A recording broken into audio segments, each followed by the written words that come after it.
So the engine is twin turbo, 6-cylinder, 590 horsepower, and the main target for the engine was to reach a level which is good enough to compete with the competition, but mainly to run with a low mileage cost and reach as good as possible without minimum intervention on the engine, a very high mileage. So currently it's expected to have 20,000 kilometers. So this is how the engine was set up and configured.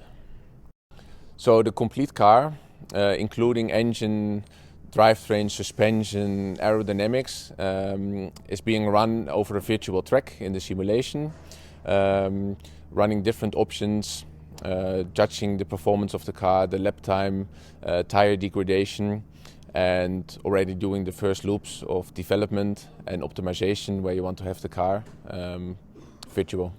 Yeah, I think the combination of virtual racing and real racing, it will get more and more. I don't think it will disappear anymore. I don't think one or the other can live, but they have to live aside each other. I think that could be a good combination for the future. One of the most important points for the GT3 car nowadays is drivability and driver comfort. Cars are used a lot in long distance racing, so the car must be easy to drive, consistent, and the driver must feel well in the car. So in the end of 2018, the ideas came up for the new car. Then you start to look, which car do we take, what makes sense, and the first ideas for the M4 GT3 were born, very rough ideas, and in 2019 I started to go into detail. The final, or let's say the more specific designs were done, and in that perspective also the ideas for the steering wheel came up, and the FANATEC ID was born. Going into detail and seeing what they could do, everybody started to be more and more interested in the project. And once we had the first steering wheels in hand and we got the first drawings in CAD, it came more and more alive, and it started to be really a realistic project. So in the development of the steering wheel, I had a lot of contact with the drivers to see what are their expectations from a steering wheel, what do they want, what do they need, and also with my background of being a former racing driver, I also tried all the prototypes to see if something is unlogic, not nice to hold. So we were in continuously contact in between FANATEC and the drivers. So compare between a steering wheel for a race car or a sim rig. The surrounding in which you use is quite different. On a racetrack you have high temperatures, cockpit can be up to 50 degrees, you have a lot of vibrations, you have different conditions, humidities, where at home normally the conditions are quite stable. There are much less outside effects. So this was really something we need to discuss with FANATEC and see that they could fulfill all these different conditions and expectations. Yeah, so taking the steering wheel from the sim rig to the car or the other way around, it's really easy. You just click it on with the quick connector and it works. It's really seamless, it's easy and working instantly. So we had different requirements on the steering wheel, like waterproof, vibration proof, resist different temperatures, being able to take the steering wheel a lot of times on and off the car, things which normally don't happen so much at home. And big difference is at home, even if something is not working or there's a small issue, you restart the sim, and in real life it can be really dangerous if something is happening. So the M4 GT3 has been designed completely virtual at the beginning. So CAD, CFD, simulations, all these aspects are done before the first parts are produced.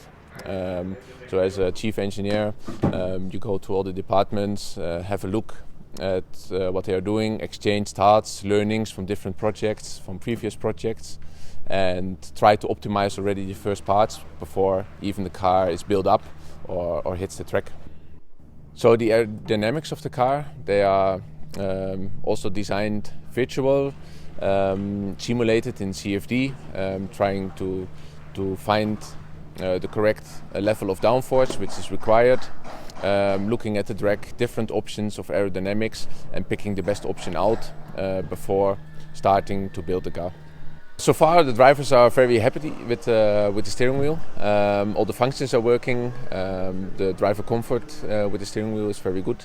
So we only got very positive feedback, and also no problems so far. We did already quite a lot of mileage, so yeah, so far very good. The car drives very well. The car is, again, this was a long part of the discussion prior to even start drawing the project, as we try to, first of all, priority number one is to make a fast race car, because we need to have the best GT3 on the market. But also we need to make a car which suits all kinds of driving, gentlemen, professional, less professional, drivers who like understeer, drivers who like oversteer.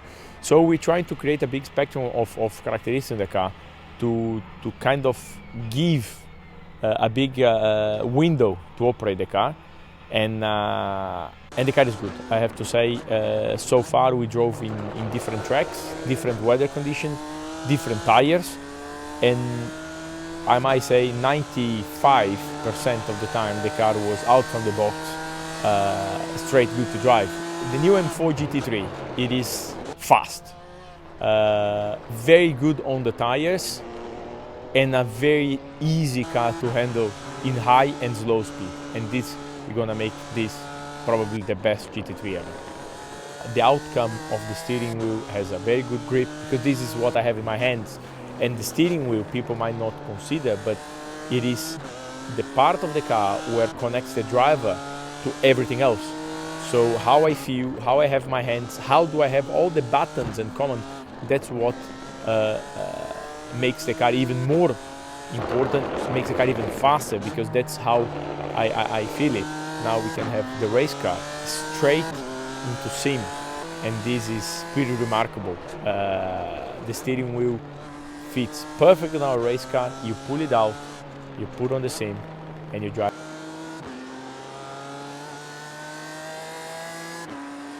Subscribe to Auto TV.